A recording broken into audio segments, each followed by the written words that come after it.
Yo tout le monde, c'est Tommy, on se retrouve aujourd'hui pour une nouvelle vidéo. Donc aujourd'hui les gars, on va parler des crashs sur Fortnite parce que beaucoup de monde ont des crashs sur Fortnite, que ce soit en compétition ou en game. Donc on va essayer de régler ça, c'est parti. Tchuss. Du coup voilà les gars, on se retrouve sur mon PC, sur le bureau du PC.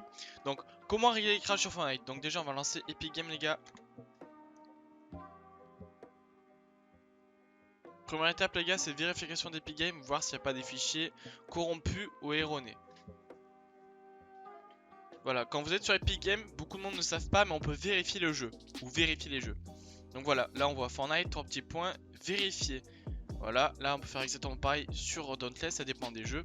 Donc on clique dessus, vérifier. Du coup on attend vraiment bien que ça se finisse. Quand ce sera à 100%, normalement ça vous mettra lancé en fait. Donc on se retrouve quand c'est fini.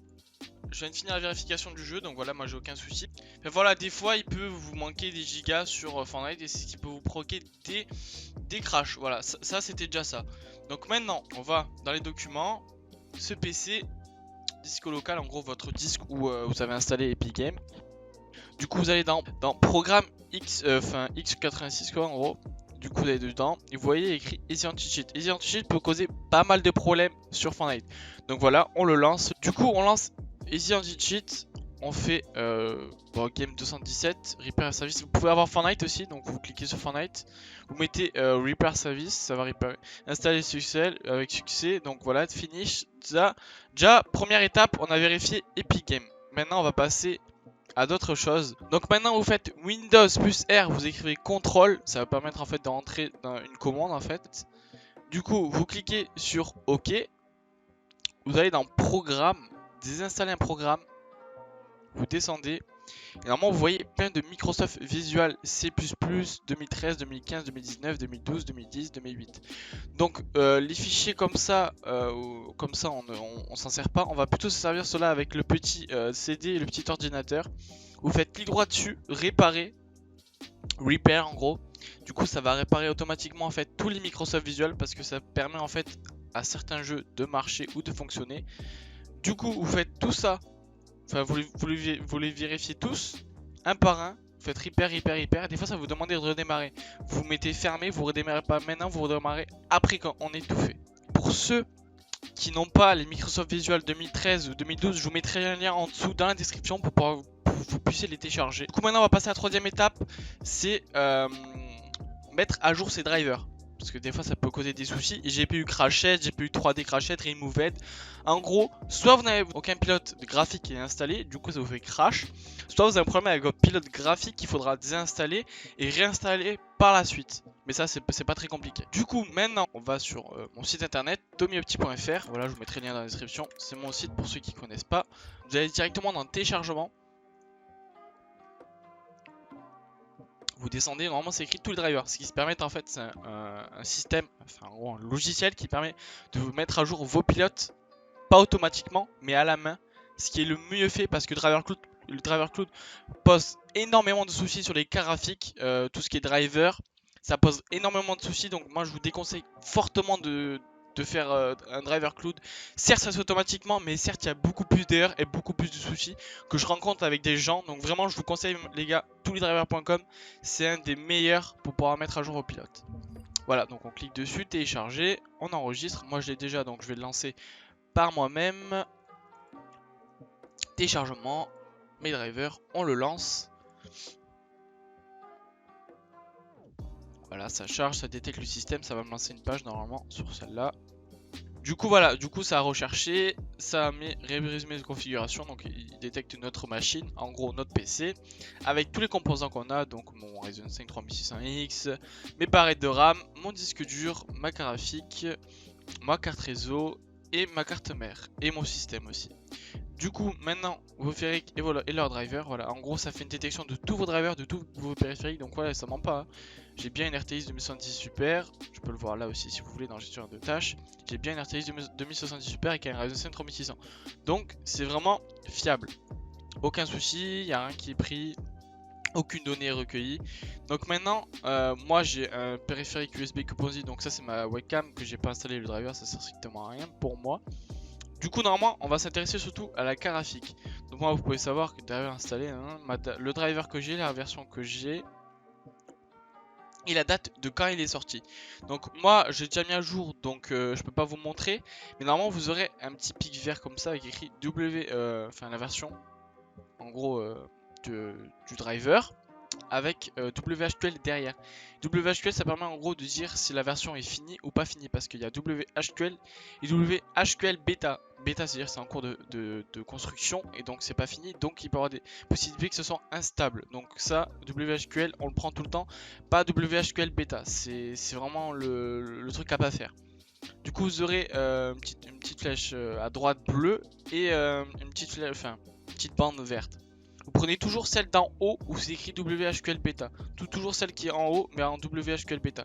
Pour la carte graphique, pour les processeurs, pour tout, vraiment vous prenez toujours le plus haut mais en WHQL. Donc ça veut dire que c'est la version la plus récente mais finie.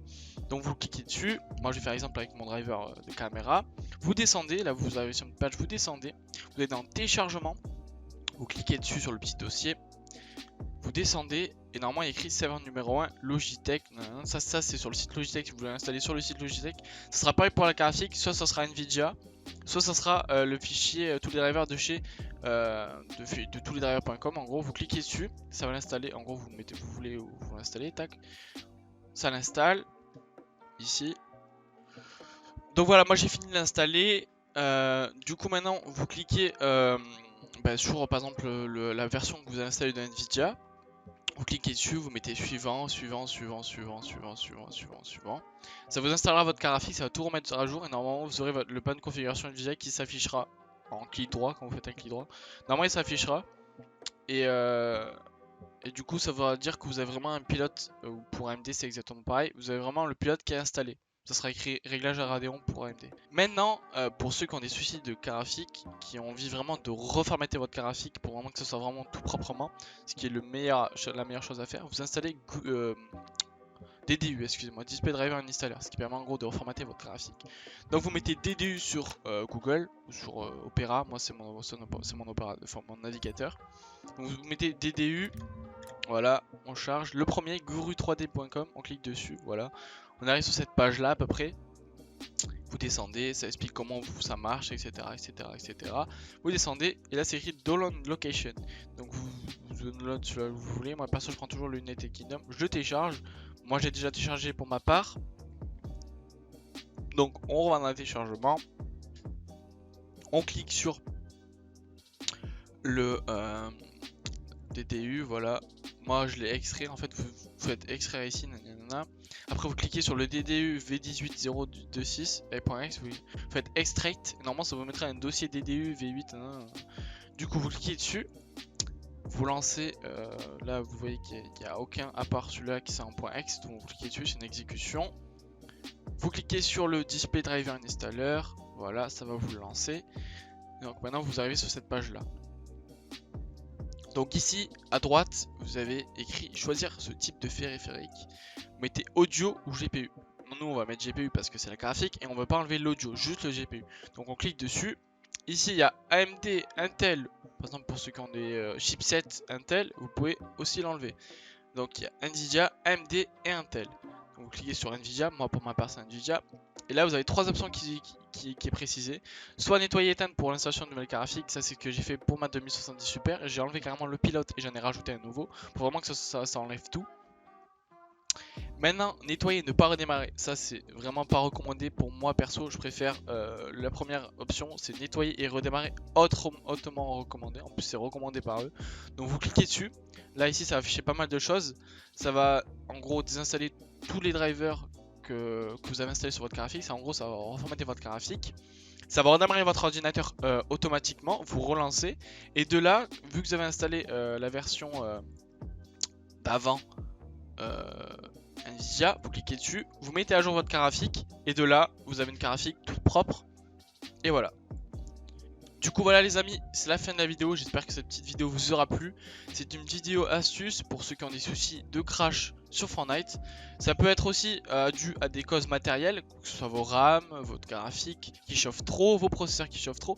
Donc pour ici les gars, vous avez aussi mon site avec pas mal de liens, pas mal de logiciels qui permettent de contrôler la température, contrôler pas mal de choses. Donc je vous laisse avec le site les gars, c'était Tommy, tchuss.